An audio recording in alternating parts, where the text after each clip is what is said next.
Father, I just want to thank you for this opportunity to come together, Lord. It really is just a wonderful journey and a wonderful story of your good work in my life and through my life, Lord. So thank you for that testimony. And Lord, as we turn to you now, Lord, I just pray that you would use my story to help reach those who might still be struggling, who might still be hurting, Father, who are still out there and just suffering with this horrible disease that just tends to ruin lives, Lord.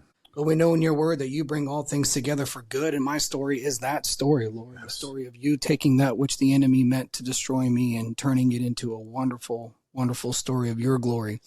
And so, Father, we give you all the glory this morning as we turn to you. In Jesus' name we pray. Amen. Amen. Whew, let's go to work. New intro. A little bit. I think I'm going to keep this one for a little while. Let's see what happens. Welcome back to Recovery Unfiltered. My name is Larry, and I'm an alcoholic. My name is Rob. I'm a recovered alcoholic. Recovered from a seemingly hopeless state of body. There you go. This is Rob. There you go. For anybody listening to this podcast, it's Like it a little bit, right? I like that. He's trying to come in a little bit. I got another bit. See, I softened that up. But now it's everything in your life is a reflection of a choice that you've made. If you want a different reflection, make different choices. Which is kind of like the shit sandwich thing, but it's just a little bit more palatable, I guess. A little more professional. Yeah.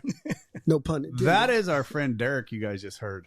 That is our friend Derek, and we are very blessed to have him in here. I just wanted to welcome you in. He just celebrated his first birthday in this wonderful thing we call recovery. And we got to keep in mind, next Wednesday, Daniel will be picking up his 1-year chip. And the 17th of February, Sam gets his 1-year chip. That's awesome. Yeah. That's awesome. You know, this what I see going through, you know, when Logan came in the room on Monday, I didn't recognize him. Yeah.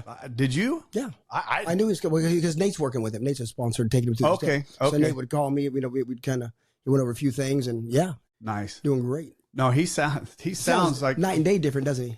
Oh my gosh. Yeah. Awesome. So my brother Rob, that's sitting over there, got his ass kicked in jiu-jitsu yesterday. Just whooped his ass. Well, wiped him all over the mat. The first match, yes. Yeah, he did. Well, this is a great story. So I wasn't going to compete, but then TJ decided to do jiu-jitsu, and we haven't been on the wrestling mat since 91, since our high school. You know, it's like, all right, I'll do it. And I have the same guy that I met in the finals 2 months ago, Michael, we met again. But 2 months ago, I put it on him. So the first match goes and handles me. I mean, I couldn't do nothing. I mean, I don't know what the score was, but he outpointed me quite a bit, but we had to go 2 out of 3. So the second match, we're just dog tired. We go again, and I got him right up to 30. There was a I don't know how, I didn't know at the time. So we're grappling. I'm ahead 10-9. And he's looking at me, and I got him in half guard. I'm in his half guard. He goes, I think about 30 more seconds. The gas tank left. Look over, and I go, there's only 33 seconds. Let's go. And he throws a slick sweep, and he reversed me and got 2 points. So I got beat 11-10, which was by far better. You got in your mind. Than the first got one. in your mind. No, he just did good. He's just out. What he did was, so he got you out of concentration. The whole time my coach is saying, dude, he's the game plan for you. Because I could hear his coach tell him circle left. So as we're walking to the podium afterwards, it's him and his coach and me. And I go, really, Michael? Left hand, and you circle to your left to my right, and away from all my strengths. And he goes, everything you did to me 2 months ago. And then his coach chimes in and goes, that's all we've done for 2 months. His game plan for that. So the gi negates a lot of my wrestling to begin with, because these fuckers can grab everything. And then what he did just took away the rest of it. He made me jiu-jitsu, and he was just better. Right. You know, and I didn't have the heart to tell him. He goes, you almost got me the second match, man. You made some good adjustments. I didn't make one fucking adjustment. He was tired. I was tired. So I just grit, spit, and a whole lot of duct tape. And it was almost good enough, but it wasn't. So that's all it was. So why can't they get more guys in that bracket, do you think? Anybody over 50 don't want to go out? So as we go, we get on the podium, and he's where I was 2 months ago, first place, and I'm where he was.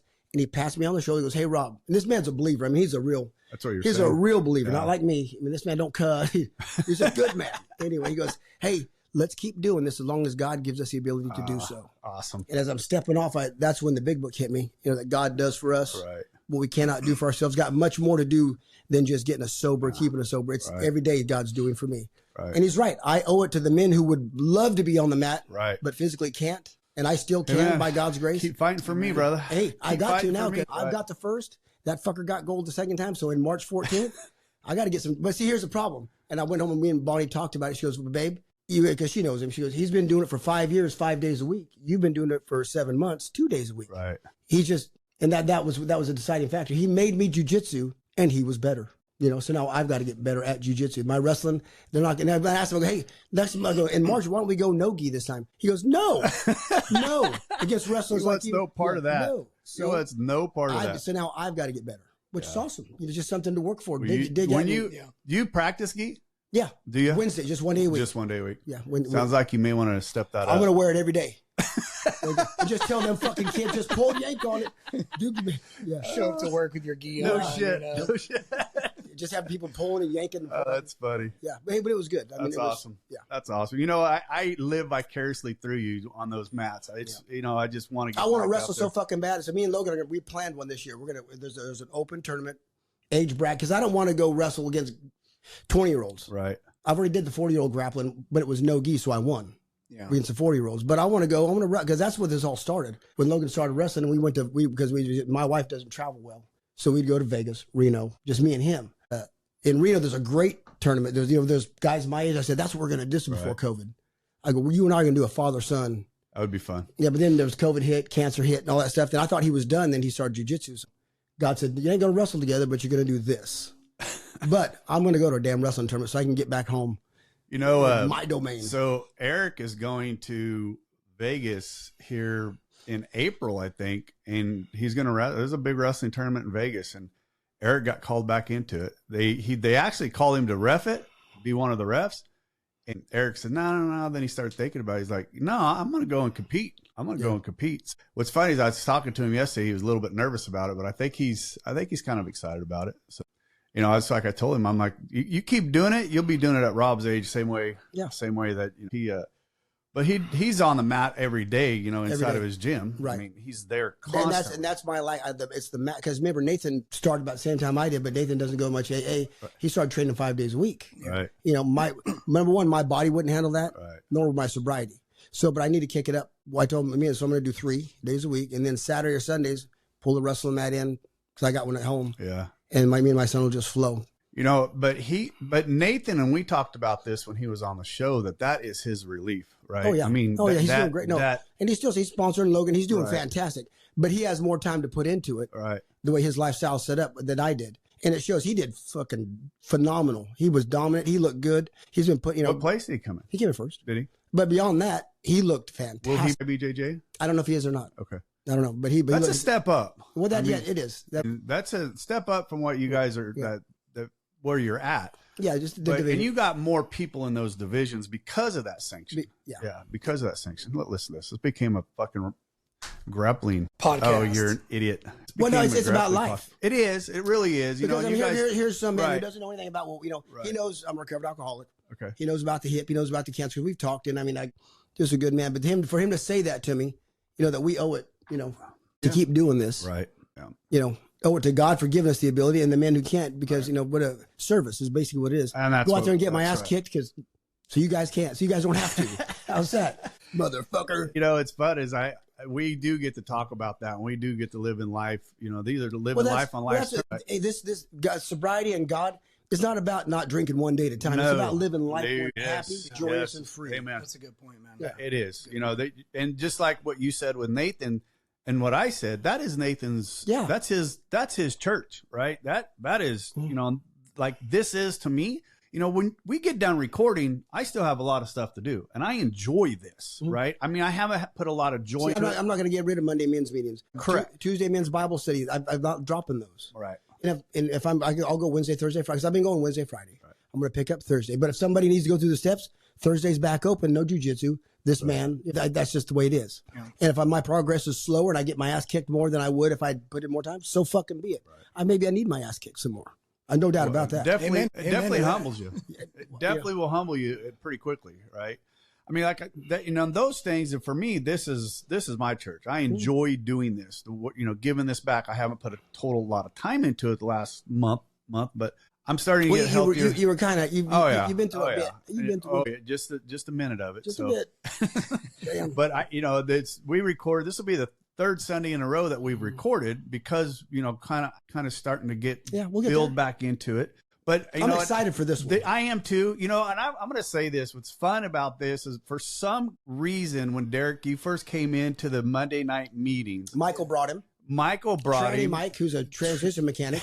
Yeah. It's not a transvestite. For some reason, and I don't know why you came in. I thought you came in just as a pastor. I don't know why I thought that. For the longest time, I just thought you were a pastor. And all of a sudden you start coming in with the big book. I'm like, oh, no, this guy's one of us. Yeah. You know, because you weren't really. He wasn't sure yet. Well, and I think what it was is he wasn't digging in and being real involved with what we were doing. Right. Yeah.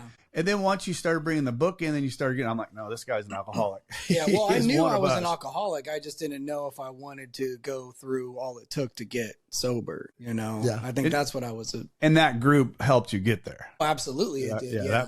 Brian was the same way, right? Brian was the exact same way. Yeah, Brian didn't know what he was when he first came in either. Yeah. It took him about 6 months and another time out on the streets. When he came back in, he was like, "Oh no, yeah, I'm a full blown alcoholic." And Brian's a great example of when the bottom. They say when the bottom comes up and hits you. He didn't have to go to the depths that we did to figure out. Okay, because he's a sharp cat as it is. Right. Yeah. Okay. I have one of these. I had that same conversation with somebody. I don't know, 2 or 3 days ago. Oh, I know it was my friend over in Reno. I did a 12-step with a person over there, and what's funny is that when they called, and my friend over there had this guy call me, and he's been through rehab 4 times.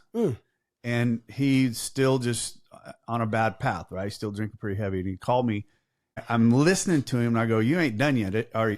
You're not done yet, are you?" And he paused. Honesty, no, not 1 second, not one minute pump that he's like, "Nope, I'm not." And I'm like, "Okay, then anything I'm having to say to you ain't gonna make a fucking bit of difference." It's a waste of time. I go, "Did you just call me because everybody's standing there looking at you to make you call me?"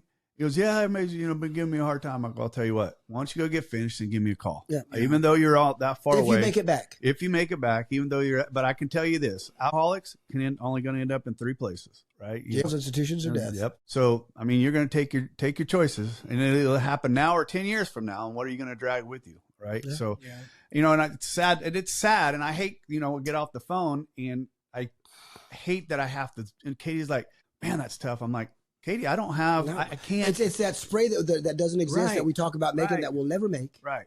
It is what it is. He's got to go find the pain that is necessary. Yep. The other thing I said, you ain't endured enough pain yet. Not yet. And he was honest about that. He goes, "No, I haven't. I really haven't." And so, I mean, he was 20 some years as a cop. And I was like, I'm going to have one of my other friends, first responder. He's a first responder. And I called Jim Hart and had him reach out. And Jim's tried to reach out several times. The guy's never answered. So, he ain't ready. No, and he's not. But, we have to do our part, man. We have to I reach out like I would to the young man, or not young man, Andrew, who's there. I reached out, and he knows I'm here. Brian's reached out more than once. And it's all we can do. Plant a seed. Right. I'm here if you need me, when you want me. But I'm not going to, I don't talk to alcohol. Right. I'm not going to, no. Right. I don't want to go. I don't. Well, that's the same thing when Chris called me the other night. He was just plastered drunk, and I could tell, and I just wouldn't carry on a conversation with him. I had no desire to. And this guy that I was talking to, he was pretty well lit, and I had no desire to talk to him. Well, I did, but I didn't. I was pretty blunt with him, so it was pretty hard, and I wasn't listening to him. Well, same thing that Elliot told me when I got out of Maynard's on a Thursday. Went to Primary Purpose on a Thursday, and my buddy, the other Larry, said, "I want you to meet 2 men." Potential sponsors. One was Jay, the one was Elliot, who was my neighbor, who passed away 3 years ago. He's had more sobriety than Jay got younger. And anyway, the first thing he said to me, shook my hand, asked me where I live. He goes, "Oh, you're only 90 seconds from me." He said, "Call me before you take the first drink, young man, and I'll go to hell with you. Call me after you take that drink. You can go to hell by yourself." Right. And he walked off. And I was like, "That's good. I needed that. That's good. I like that guy." That's how at first I was like, "Man, that's kind of a dick." But then it's like, as you grow, sometimes, but as you grow, you need that. And that's how I am. There's no need to talk to alcohol because it's a waste of my breath and my time. And I think one of the best things for me is that when I was leaving Maynard's, you all sit in a corner and they have this coin that they rub around. Yeah. They rub around and get the flu on it because everybody touches it. And you send it back. You fucking. That's where COVID started. They coins and monkeys. Everybody was giving me wishes, and I went to this one guy. The guy just started with tears, and he's like, "You ain't ready to leave here. You need to stay longer." I'm like, motherfucker, just for that, I am going to, it's just like, spite. Here, I'll show you. And what was funny is it was about 3 or 4 weeks. That guy, about 2 or 3 weeks, and that guy had just gotten into Maynard's that was saying that. Well, I came back for a Sunday meeting, and one of the other girls that was there when I left goes, "Oh my God, I can't remember the guy's name. He is going to love seeing you." And he comes walking through the door. He's like, "Oh my God, Larry, I thought I was never going to see you again." He gave me a big old hug and said how sorry he was, and it was fun. But same thing, right? Yeah. I mean, it's that same thing. The people, they don't know how to talk. They don't know how to go. They don't, and for me, I don't have a lot of sympathy when the helping hands reaching out to you and they don't want it. Yeah. I'm not being a dick. No. It's not being a dick. It's just what does simple. the book tell us? Don't waste our time on those. Find someone who has what you want, who's ready to receive what you have to give. Not only that, but we've all been there, right? Oh, yeah. Situation. And we know when the wives or even the husbands, the kids, they come to us, "Hey, you need to talk to her. Would you please talk to her?" Yeah. I've been your husband. Yeah. Right. I've been your brother. Yeah. Right. They ain't gonna fucking listen. No. I don't know how to tell you that until they're in enough pain. They're not going to listen. Pain retains, man. Yeah. Pain retains. That That's is a a true fact. All right, let's Speaking go. of that, Derek, let's talk about Derek. It's all about you. It's all about you. Yes, It's sir. all about me. Let's go. Yes, sir. Well, I guess we'll start with my childhood. There's a lot to unpack there, so I'm not sure how deep. Yes, there is. Go, He's got a Dathan childhood, kind of. Yeah. This is all about you. Yeah. Lay it down, son. Lay it down. Whatever Yeah, man. whatever feeds into your story, man. Let's look at it. There's a lot of childhoods like that. They need to hear it. Yeah. Yeah. So my childhood was pretty rough. Both of my parents were hardcore addicts. Meth was their drug of choice, And my childhood was just it was just riddled with, abuse and bouncing from foster home to foster home or living on the streets, not really knowing where our next meal was coming from because I don't know why. I guess I'm a bad judge of character. I would have never thought that about you. Yeah. Ever. Most people don't, man. It's They don't know all the struggle and stuff that I've been through, Right. like they think that I had a pretty good silver spoon life and quite the opposite. Right. So, but yeah, man. So, my mom, she was the worst of the two, bipolar, schizophrenic, but she had a crazy childhood herself, man. Her dad used to kill her pets in front of her when she got in trouble. Ouch. Yeah, locked her up in the basement and just raped her over and over, kind of thing. Oh my like goodness. really bad sadistic stuff, And so she didn't really know how to be a mom. And yet here she was. And yet here she was, man, with a ton of kids, How many, you say a ton, how many brothers and sisters? All together, I think there's 12 of us. Okay. Yeah. So Spread out. Yeah, spread out. My mom and dad split up when I was 4 years old. Okay. And they just kind of kept reproducing, doing their thing, So Catholic rabbit. yeah, But here's the thing, like my dad though, like in his addiction, he was absolutely, a bad addict, but he wasn't a bad father. Okay. That's generous. Yeah. Like he tried to show what love he could, try to do the right thing when he could, but he was still an addict, con man, womanizer, all that kind of stuff. And so my childhood was just riddled with all the craziness that comes with that. I remember living in a Chevy Impala with my dad, and I'm in the back seat trying to sleep, and he's up in the front seat just doing whatever he's doing as a druggie, smoking up whatever. Can I ask where you grew up? Around here? No, I grew up mainly in the Bay Area. Okay. So I was born in Fremont, but the majority of my childhood, especially the living on the streets part, was Antioch and Pittsburgh. Gotcha. In that kind of area. So, but I remember my dad like shooting up in the front seat and him looking back at me at like 6 years old and saying, "Hey son, if you ever want to find the good drugs, you know where to come." Ouch. All right, thanks, Dad. So that was kind of the cycle, man. I would get pulled into a foster home. Some were good, some were not so good. One of my parents would start to find some form of recovery, usually through a court-ordered program or something like that. And they would pull us out of this loving foster home, and we'd be forced to go live with them. And it'd be about 6 months or so until they would mess up again, and we'd get pulled for whatever Start all reason. over again. Yeah, I remember one time I was with my mom, and we had nowhere to live, nothing to eat, nowhere to sleep, and we would just, for 3 days, we just walked on the streets, and we would knock on every door. And be like, "Hey, do you have a place for us to sleep, or do you have food that we could have?" Wow. One family took us out to Taco Bell one day. Another family let us sleep on the floor in their garage. I mean, your mom had the instinct to try and find you guys help, but she didn't have enough instinct to get her own help. No, she didn't. She should have left him. They should have left him in foster care. Right. Should have done. Yeah. Yeah. Yeah, she didn't, man. I mean, she's still lost in her addiction. She got sober, though, for probably a good 6 years. Okay.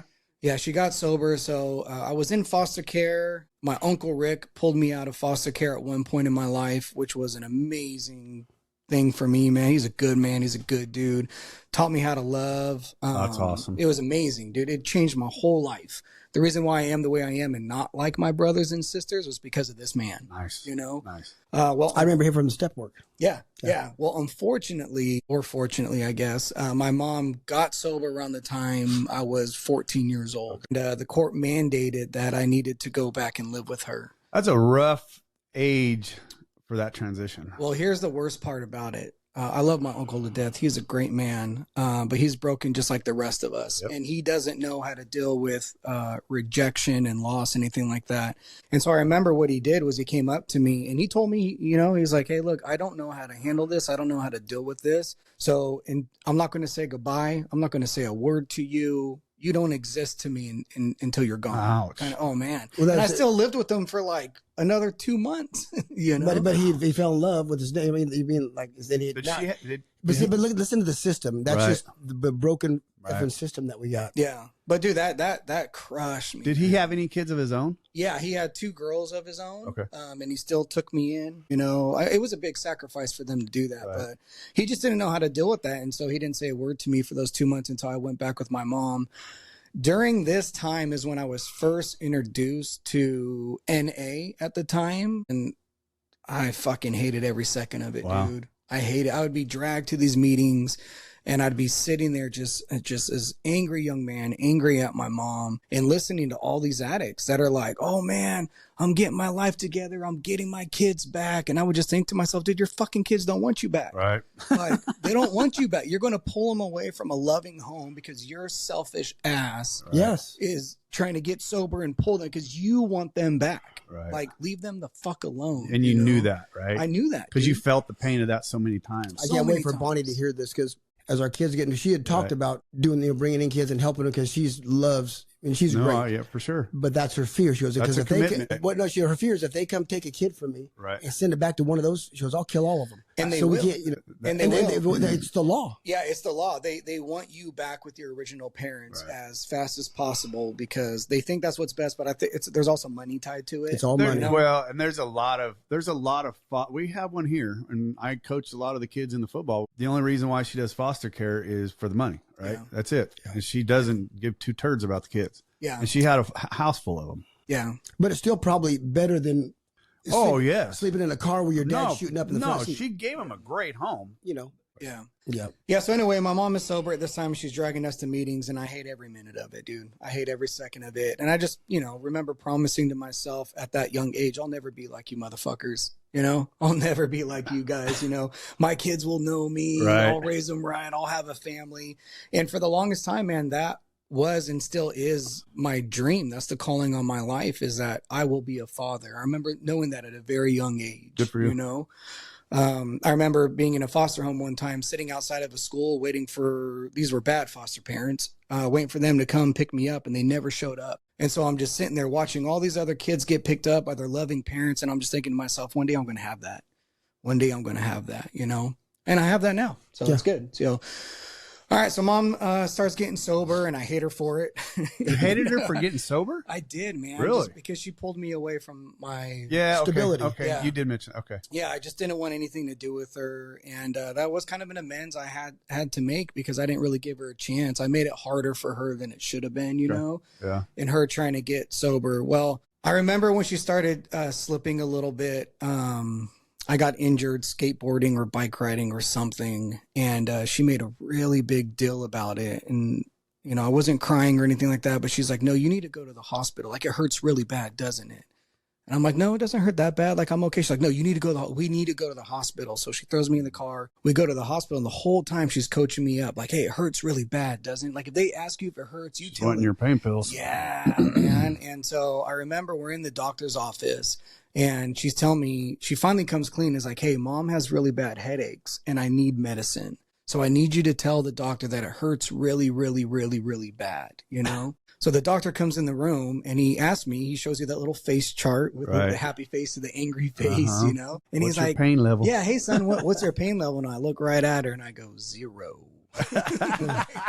Dude, yeah. Take that. Oh man, she lost her shit. You know? Right then or afterwards? Right then she lost her shit. My mom didn't care, dude. My mom was the lady that in 8A meeting, she punched out a woman's window and started beating the shit out of her in front of an NA meeting in the car. Like, she's crazy, dude. She's my mom is nuts, dude. Like, yeah, so she lost her shit right there. But I knew that was the beginning of the end for her, you know? And in a little piece of me was just like, dude, I knew it. I knew it was just a matter of time. It was just a matter of time. The guy we were staying with, her boyfriend, he had 26 years in the program. How sober was he? How clean was he? He was clean. Was he clean? He was doing nothing. But your mom had been sober for a little while. He's the one who got her sober. Right. Yeah, she met him and then he got her in the program and was like, hey, I will help you get your kids back, you know? And that's what he did. He helped her get her kids back. And he had 26 years sober, but when she started using again, he was just like, you know, he pulled us kids aside. It was like, I love you more than anything, but I can't be a part of this. Still got a relationship with that guy? What's that? Do you still have a relationship with that guy? It's another story. After us kids grew up, he went back out. Oh, wow. And see, God damn it. That just oh, sorry. That's a whole other tire. It just, Don't you dare. I don't care. NAAA, don't you talk shit about it. I've seen guys for 26, 30 years come back. I'm not saying I don't know. We got a couple in our program, in our meetings right now. I'm not saying that doesn't happen. I'm saying you look at the numbers. You'll find more NA people in AA saying I'm a grateful member. So and so. How many people you know say grateful member? Yeah. Anyway, that's just my. I know. Go get recovery where you can. It doesn't matter where your recovery's at. It doesn't matter where your recovery's at. If you don't stay with it, you're gonna go back to fucking using. I don't care if it's CR. I don't care if it's NA. I don't care if it's AA. I don't care what it is. If you get outside of your program and you're not sticking with what got you there, you're fucked. The moment you feel like you keep saying that, but how many AA guys have we seen do the same thing? Lots of them. How many more sober people are in AA than NA? Yes, I get all that, but I'm just telling you, if they don't stick with their program. How many NA people ever showed up here? All right, let's move on. All right, yeah. So unfortunately, yeah, he went back out and his addiction killed him. He partied too hard and passed out in a hot tub in a hotel and drowned. Sucks. That's how he died, you know. But he was sober for years and years and years and years, you know. But him and my mom split up, and he tried to take care of us. He got us set up in an apartment. He furnished the whole apartment, did what he felt he needed to do. But my mom was already on a downhill spiral from there, man. And she'd be gone for days on end. You know, towards the end, we had no food again. So my sisters would go to the local grocery store. They would fill up shopping carts full of food and just walk out the door. That's how we ate, you know. And she would have random guys over all the time. And, you know, us kids just got to run amok and do whatever we wanted to do. You're 14, 15, 16. I was 15 at this time. For my 16th birthday, my uncle hit me up and was like, hey, man, we want to throw like a party for you. We want to buy you something for your birthday. I was like, man, I just need money. I got to feed my sisters. I just need money, you know? So I got $250. And what I did was I went to the grocery store and I just load up on as many groceries as I could, you know, and I'm buying the cheapest of everything, trying to make this money go a long way. That's pretty good at that age.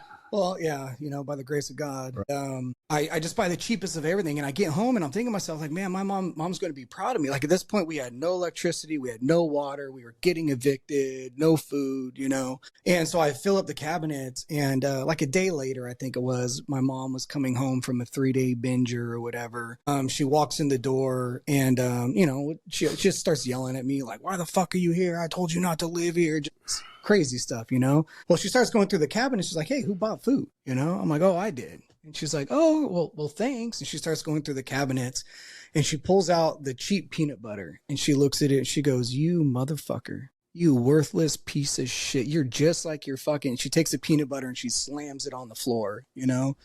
So exactly, dude.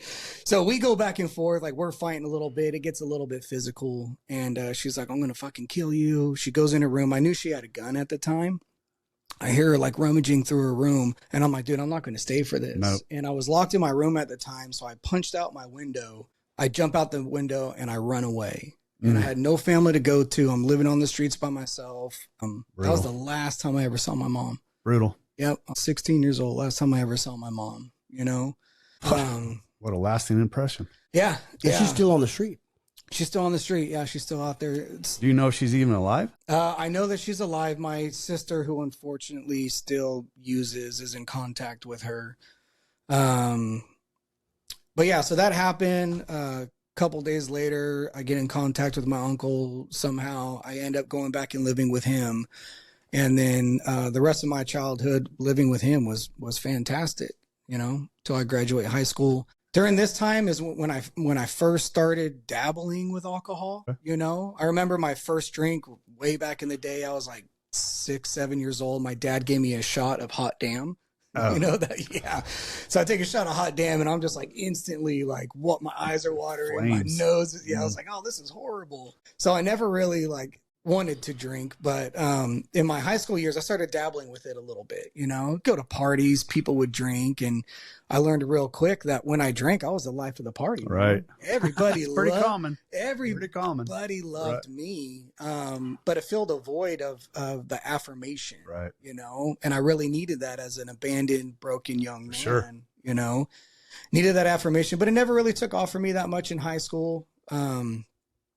9/11 happened and I knew I needed to go defend those who couldn't defend themselves, that was my calling. And so I joined the Marine Corps in 2003, graduate high school, no issues. I was a good kid, never got in trouble, not suspended or anything like that. That's pretty good with the example that you had. You weren't ditching, you actually attended school. Yeah, no, I was squared away. You had a good head on your shoulders then. By the grace of God. Right, man. right.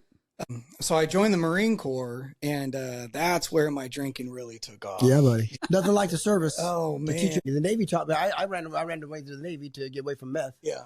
For the first time. Boy, they taught me how to drink. They taught me how to drink. Yeah, they definitely teach you how to drink, man. That's for sure. And at that time, we were at war, and so underage drinking was normal. Right. You know, I mean, our command was like, man, if I can ask you to go give up your life for this country, I can buy you a beer, you know? And so that's what we would do. We would work hard and we would play hard, you know? And we would drink all night, wake up at 4 a.m., go do PT, work all day, and then go back to drinking, you know? So around the summer of 2003, my first year in the Marine Corps, you know, my drinking was starting, but not like really taking off. I got sent to Fallujah, Iraq, which was my first tour. And for those of you who know anything about the Iraq War, Fallujah was the bloodiest battle of the whole war, man. It was a mess. It was a disaster. And this time in my life, I just got really acquainted with death and loss and, you know, all that stuff. But Iraq is a dry country. There's no alcohol or anything, you know, not that I think I would have drank there, but who knows? So I get back from Iraq and I'm just a completely different person, dude. I want nothing to do with anybody. Everybody is the enemy. I start drinking. How many brothers did you lose over there that first tour? I mean, too many. Yeah. Yeah. So I get back and I just turn to the bottle, you know. And at first I started drinking because I thought it stopped the nightmares from happening. And I remember my wife at the time, I had that conversation with her because she had the conversation like, man, you need some help, dude. You are drinking way too much. I was drinking a fifth of Jack a day at that time. That's where I ended. That's where you ended. That's where I started. Yeah, that boy. Yeah. Hoorah. Yeah. Fifth of Jack. But I want to break in and say one thing. Yeah. Larry, the people that don't know, okay, there's a type of relationship like with your buddies in high school, right? And you see them later on, and even if you stay closer, is that bond. Yeah. There's a bond when we see people who are like our brothers who've taken the steps, or you see people in AA, you square away, but then there's those brothers who've, they've been through the steps, there's that bond. But when you're in the military and you serve with somebody, it's way different. You know what I mean? Right. Especially in war. Right. You know, like that's a whole nother level of connection, you know? Yeah. So what you went through over there is, I don't even know, unless you've been through it, I don't even know if you can explain it. No, you can't. I mean, you can watch all the movies you want. One of the best about Fallujah is American Sniper. That's one of the best. That's as close as I've ever been to seeing just how bad it was. Yeah. Right. And we just gave them rides over there. Right. But that bond's got to be incredible. It's like your own brother. Yeah. I mean, I would assume it's that tight. I mean, maybe even tighter. You know, I got a lot of brothers that I don't talk to. Well, that is true. Yeah. So my drinking's getting out of control. And my wife, was like, hey, you need to stop. And I'm like, hey, this is the only thing that stops the nightmares. And I should have listened at this point. She looks at me and she's like, you think you're not having nightmares? You're just too fucking drunk to remember it. Right. And I was like, we only thought it was working. We only thought it was working. Amen, dude. Amen. And so it definitely wasn't working. My relationship with her, it was just this cycle. I mean, we would party together and get drunk and, Any kids involved yet? Yeah. Okay. So actually, no, let me rephrase that. No, Okay. No, at this point, no kids, just, we're drinking, partying, getting in trouble, then she gets pregnant. Okay? What year? This was 2005. She gets pregnant. So I'm like, cool, like we're going to have a baby. And I get orders to get deployed again after she gets pregnant. So I go off to my second tour in Iraq. And I miss my son Bradley being born, and my second tour wasn't as bad as my first tour, but it was still pretty rough, and I came back and just, instantly turned to the bottle. And actually, let me rephrase that. When I was overseas the second time, Iraq is a dry country, so you can't get it. Right. But, we'd have people send us alcohol and Listerine bottles with food coloring, or I had one buddy, he's not with us anymore, and I'll share that story in a little bit, but he would pound bottles of NyQuil to get drunk. Yeah. Could you get it over there? You can get it shipped to you. Okay. Yeah. All right. Yeah, so he would do, because they would check the packages for alcohol and all that. The nighttime stiffening season coffee, they can get stuff so you can rest medicine. Yep. Yeah, you said that pretty good. Yeah, buddy. you got a new sponsor now. No kidding. So anyways, I get back from my second tour in Iraq, hold my son for the first time, which was an amazing feeling, but it wasn't enough to keep sober. Nope. No, it wasn't enough to keep sober. And this is where my drinking really got. I got in trouble a couple of times with the Marine Corps, which was really out of character for me because I was a stellar Marine. Like I got meritoriously promoted to every rank I ever got. First class, physical fitness tests, best shooting score you can get. I was the Marines Marine, that's who I was. And everybody saw me as such. But, alcohol had another plan for me. Nope. And so I got in trouble a couple of times. There was one time there was a guy in my unit. He actually served under me. Another Marine stole $300 from him. And so drunken me thought I was going to go give justice. And so I go to this guy's room. And long story short, we end up getting into it. And I take a fire extinguisher to his hand a couple of times and shattered his hand for stealing from my buddy. And he gets kicked out of the Marine Corps, because of that. I got arrested a couple of times, drunk tank a couple times, punched a cop one time.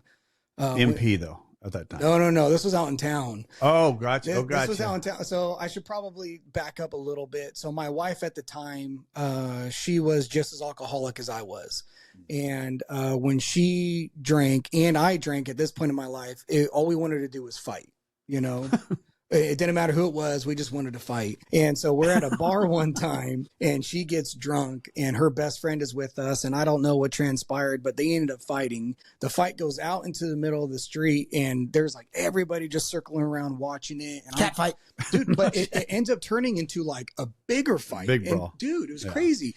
So I'm like trying to pull people off and somebody grabs me from behind. I just turn around and bam, punch it. It was a cop. Sorry. Yeah. So Can I take that back? Yeah, my bad. No. Sorry, man. I got off subject there a little bit, but again, it was just another time I got in trouble, and I got NJP'd, which is non-judicial punishment. Basically, you can get knocked down in rank, whatever the case may be. Take some money out of you.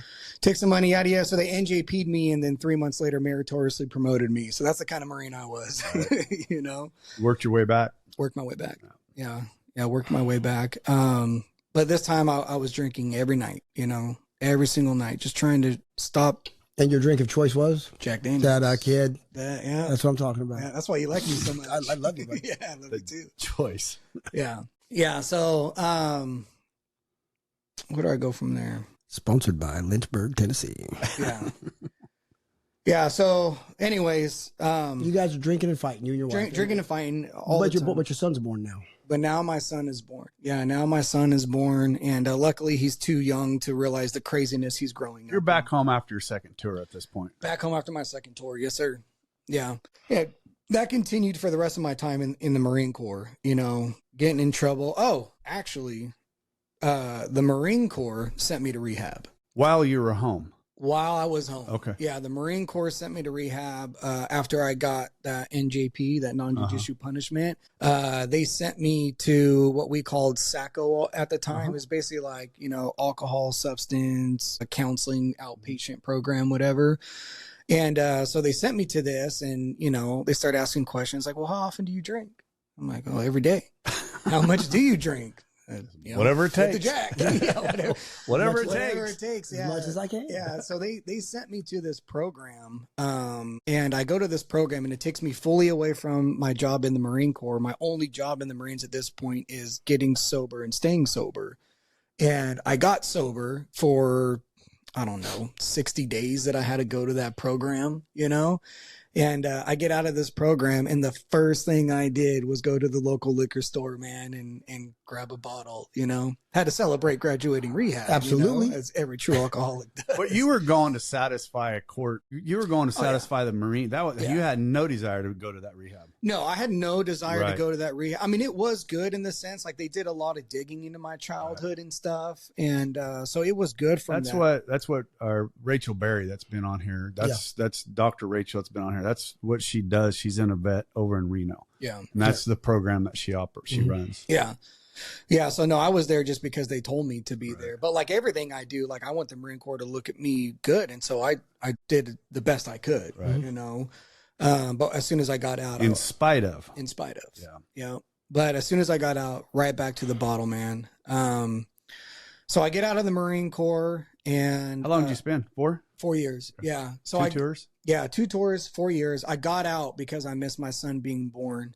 And growing up in foster homes without the father like I did, I was like, I will not be that dad. I love the Marine Corps, but I love being a father more. Oh, yeah. You know? For sure. So that's why I got out. Get out of the Marine Corps, and, you know, this point in my life, I'm just trying to figure it out. Got a job with Union Pacific Railroad. On that job, you cannot drink. They spot and inspect you, you know? It's regulated. And if you pop, you know, you get fired. And I always had it in the back of my head, like, man, I hope I don't get fired for that, you know, but not knowing I was an alcoholic. The chances are highly likely. Yeah, they should have been, except for 6 months in, they furloughed all of us and kind of let us go. And they're like, hey, we expected way more people to retire, but nobody did. So, drinking continues. The issues with my marriage continue. Did you have any more kids at this time yet, or just the one still? So no, then I had 2. Yeah, no, I had Layla. So I had Bradley and Layla. And I started a new job where I work now, working retail for Best Buy. And I met a gentleman who really took me under his wing. He'd been with the company a long time at this point, and he really invested in me personally. Well, he's one of us. And so what we would do is we would work hard all day long, open to close, you know, 8 a.m. till 10 p.m. But from 10 p.m. to 8 a.m., we would different work, lifestyle. We would party. We would work hard. We would party hard, man. And we would wake up on, you know, a different person's couch. And keep in mind, I'm married with kids at this time. And I'm just, you know, living the life. And I'm providing for my wife at this point. And, you know, she would yell at me about not coming home or getting drunk or whatever. And I'm like, what the fuck else do you want? Now, how was her drinking? I was getting ready to ask the same thing. So her drinking, when she was with me, she would party with me. You know, she wasn't an everyday drinker though, but when she drank, she has the ism to where she can't stop. Well, she cannot stop once she starts. No breaks. But she wouldn't start as often as I would. Right. You know? And so I started bringing her into that circle. And so we would just start partying as a family, you know, because they had kids. There you go. There you go. And that's what we would do. And our marriage during this, I just had a ton of ups and downs, man. Tons of fights. Just not good. You know, not a good environment. Cops getting called at 3 a.m. because we're yelling and screaming at each other and, you know, punching holes in walls or whatever. And your kids are old enough to see this. My kids are old enough to see this. Yeah. So they're watching this happen. We split up a couple times in this time frame. I moved out, she moved out, off and on kind of thing, and this cycle continued, and I just kept drinking. Well, she kind of wandered off. She met another guy at her work, and they were dating for probably about a year while we were still married. Okay. Yeah. And I had no idea, and nor did I really care, to be honest with you. I was out drinking and partying and doing my own thing. And, but I'll never forget, man, we got into a big fight, and I just knew it was over. I didn't know about the other guy yet, but I knew it was over. And so I'm packing up my stuff, and dude, I'm just weeping. I'm just weeping. And it wasn't so much my marriage that really broke me in that moment. It was, I promised myself my kids would never grow up in a broken home.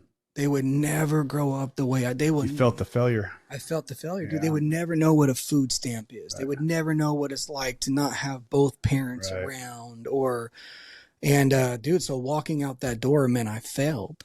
And I don't fail very well. Right. No. I just. No, I'd imagine not. I just don't. And you think that would have been enough to wake my ass up, but it did the opposite.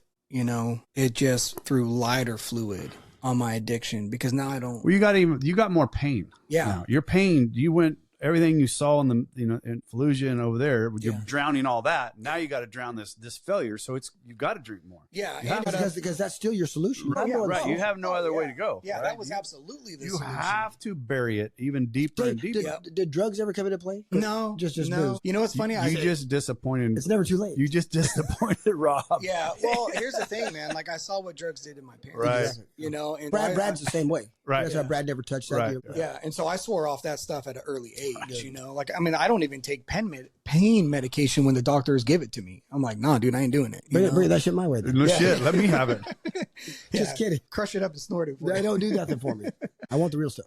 So where were we? You knew your marriage was over. Yeah. And they just poured gas on Man, it. it poured gas. Well, here's the thing. Like, I didn't have the how old was the kids? So at this age, let's see here. My son Bradley was 5. My daughter Layla was 4. I love that name. Love that name. Eric Clapton, baby. I love that's why name. I saw him named after Derek and the Dominoes. Oh, really? So she's named Layla. And then my daughter Chloe was 9 months. Okay. At the time we separate and I move out.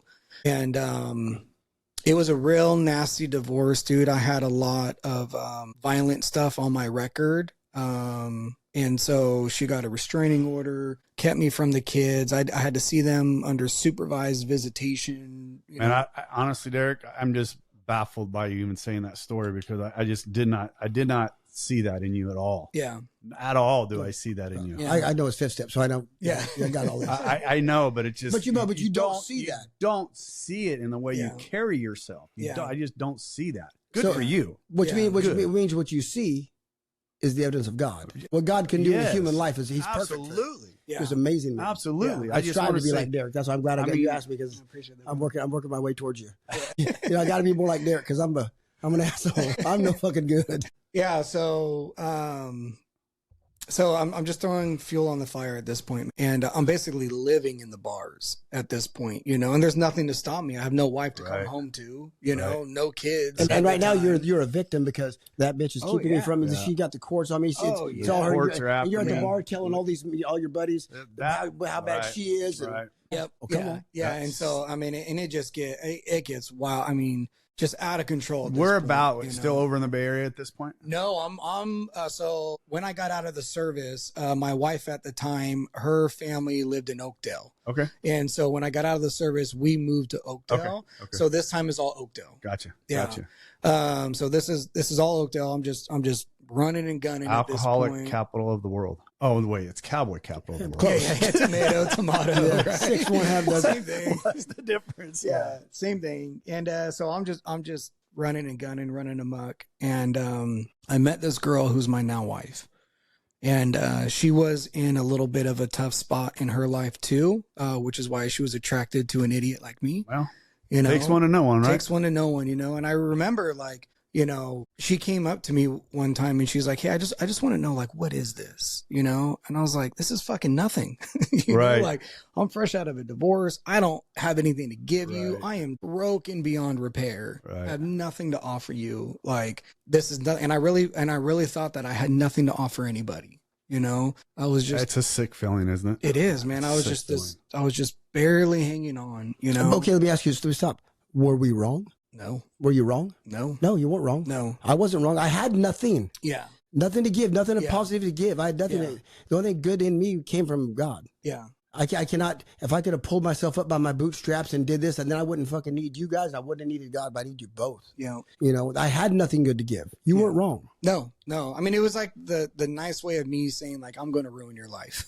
You know, if you pursue this, I'm going to ruin your life. Because my life was in shambles at the time. Well, she kept pursuing and we kept dating and I ended up falling in love with her. And I remember one time she told me at this point in my life, I wanted nothing to do with the church. Growing up, how I grew up, seeing the stuff I did in Iraq, I thought that if there was a God, God hated us. Right. Or he was at least hands off, you know? That is understandable. He wanted nothing to do with us. And I remember, so she grew up, she's a pastor's kid. She grew up in the church. She was one of those. She was one of those, right? She grew up in the church and she had drifted away a little bit. That's how she met me, kind of thing, you know?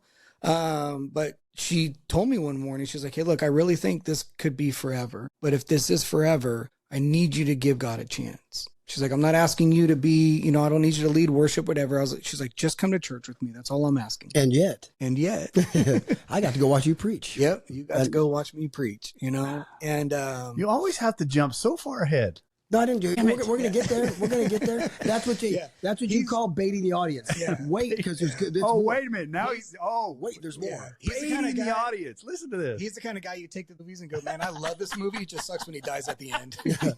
I love you, Rob.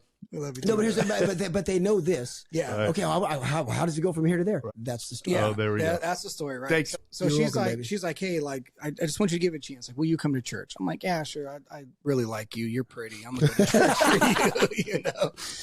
And so I go to church and I sit in the very back on the very top, suit and tie. Of course you do. Suit and tie. I didn't know what else to wear, you know, and I'm standing in the back and I just have my arms crossed the whole time. And I'm back. Did you happen to notice nobody else had suit and tie? Nobody else did. Just me.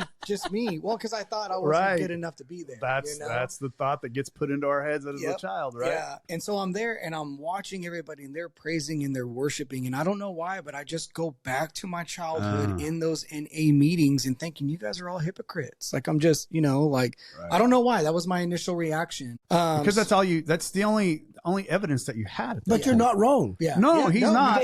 They are. Yeah. And, you know, and we for all the most part, they all are. No, we all have our hypocrisy or something. None of us are perfect. Yeah. But what's one more hypocrite in church ain't gonna hurt. Right. Yeah, but see, I didn't know the grace of God at that time. Right. You know, because I didn't know the love of God at that time. No, I know. And the truth is, I felt the same way. You know, I know what you. I know exactly. Yep. Yeah.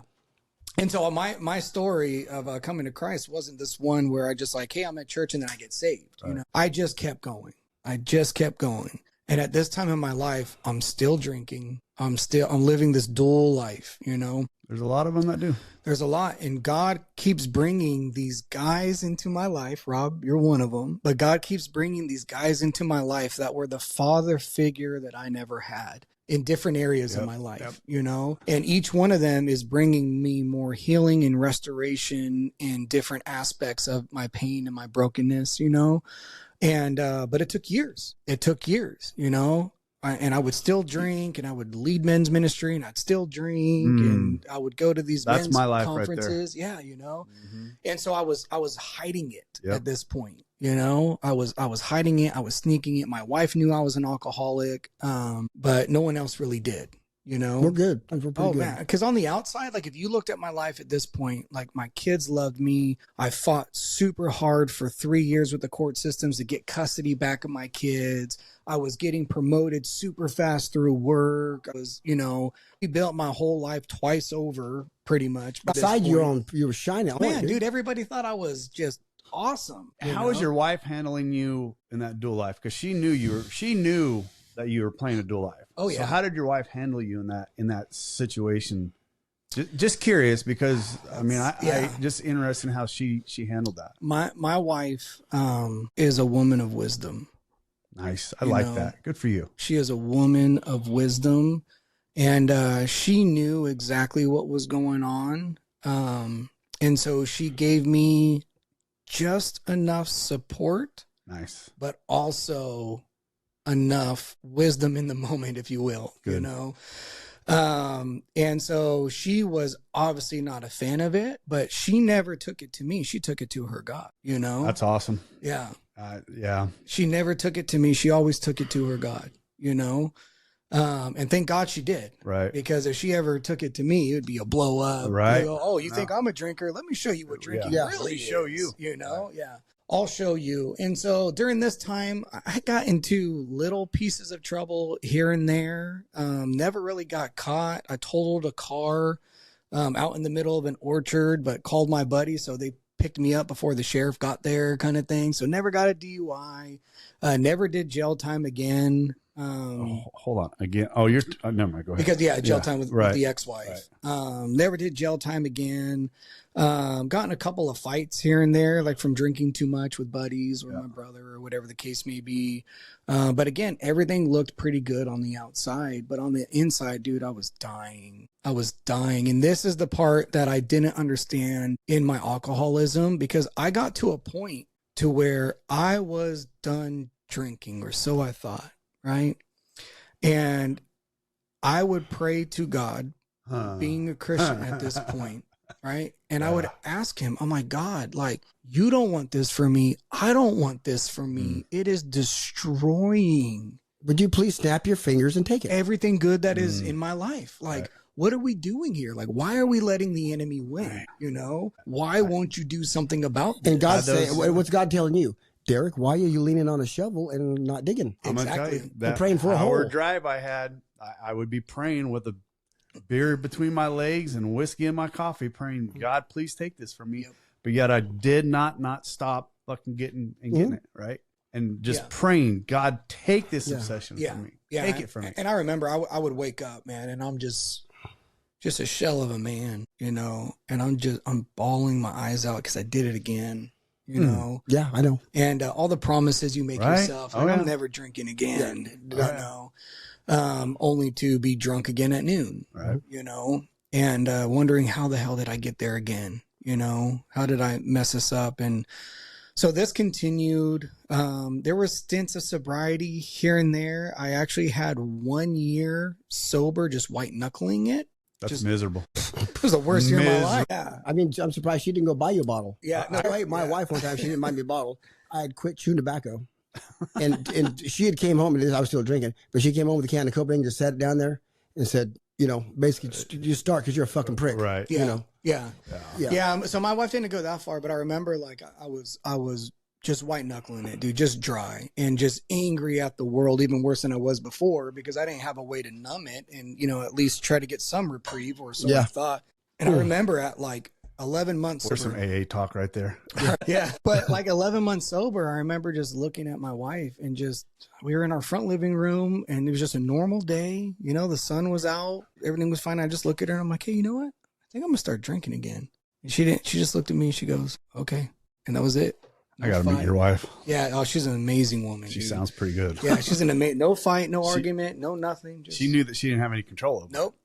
She knew. Just said, okay. Kind of like, what's that remind you of, like when we had Mike here, Stillman, and then Kim. She fought for a long time. She fought for a long time. Once she eventually turned him over to God, then once she turned it over, it was relieved from her. For her, right? Yeah. She no longer had that burden inside of her, where your wife knew from the very beginning. Yeah, he's yours. Yeah, she knew from the very beginning that she didn't have to stand a chance. Yeah, but I remember what made me make. Sounded fine to me. Yeah, well, I know where he's going. Go ahead. Well, yeah. So when I was in Fallujah, my best friend was. We used to have battle buddies, and what would happen with it is you go everywhere with them. Right. You do not leave them. They are as close to you as your rifle. They're never more than one arm's distance away, you know? And so for 7 months, I was side by side with this guy, and dude, we would go into combat together. We would, you know, hang out together. Everything was done together, the whole 9 yards, right? And on Memorial Day of 2015, he called me at like 3 a.m., you know, and I didn't answer the phone. I was too drunk, I think. I think I didn't hear it. But he shot himself, you know, and dude, that kicked my ass, dude. Because like I'd lost guys before that, and I've lost guys after that, but like this was my dude. Right. You know, this was my guy. He was the one I would call when I had a gun in my mouth. Right. You know? Right. What's his name? Timothy McCoy. And he was just my guy. And the reason why we connected so much afterward is because the things that we went through in Fallujah, we went through together. Mm-hmm. And that was the stuff he couldn't forgive himself for. Right. So our moral injuries were the same. Our issues were the same. And so we would connect with one another on that. And dude, when he killed himself, man, it kicked my ass, man. You know? I would imagine so. Yeah. That goes back to what we were talking about before. That's a piece of you. Yeah. Because of what you went through. That was a piece of you. Yeah. What bothered you the most? The fact that he shot himself, the fact that you weren't sober enough to answer the phone for your brother? The fact that I wasn't sober enough to answer the phone, you know? Right. And the thing about it was that, like, I knew exactly where he was in his struggles because I struggled the same way, you know? We saw the same stuff. We had the same moral injuries. We heard the same kids screaming and crying, and, you know, the same mom screaming and crying, and we dealt with it the same way. We turned to the bottle, you know? And so he shot himself. And what made it worse about that story was that, so he lost custody of his kid, except for one night a month, he was able to keep his kid. And on that one night, he shot himself and his kid found him. Ouch. Oh my God. How? Yeah. And it's like all of these stories in my life of pain, like it's always around kids, you know, it's always around, children, if you will, that just seems to take me out, man.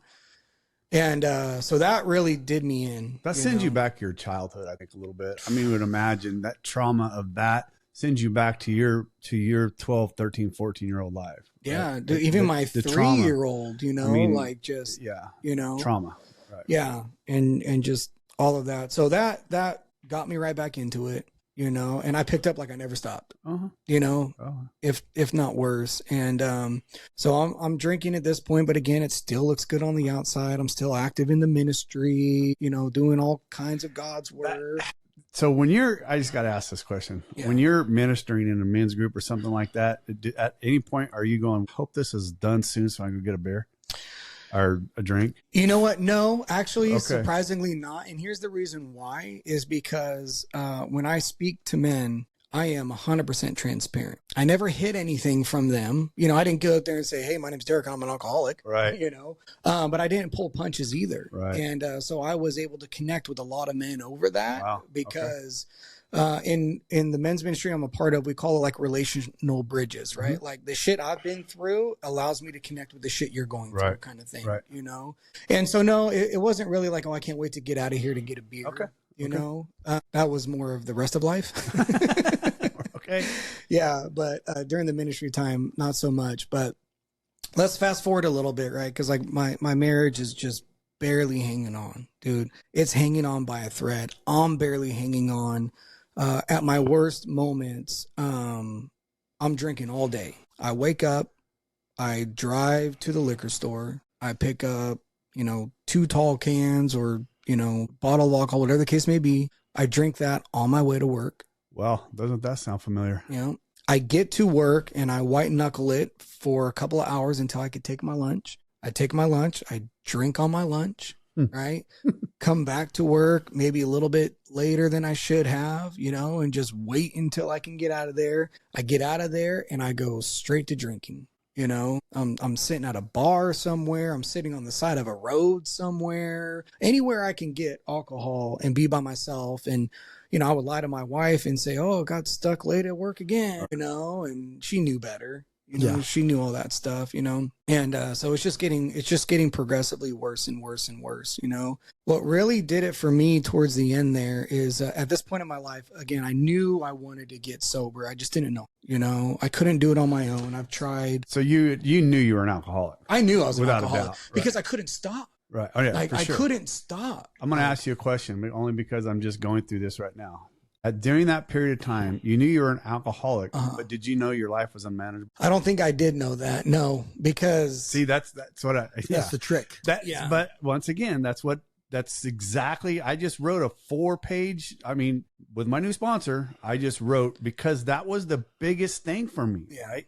I did not hear that in the first step until about a year after I was sober. Yeah, I did not even hear that part of it. And that, to me, I'd been through my steps. I'd been through all of it. And that part did not resonate in my mind till about a year into it, sitting in the men's group on Saturday morning.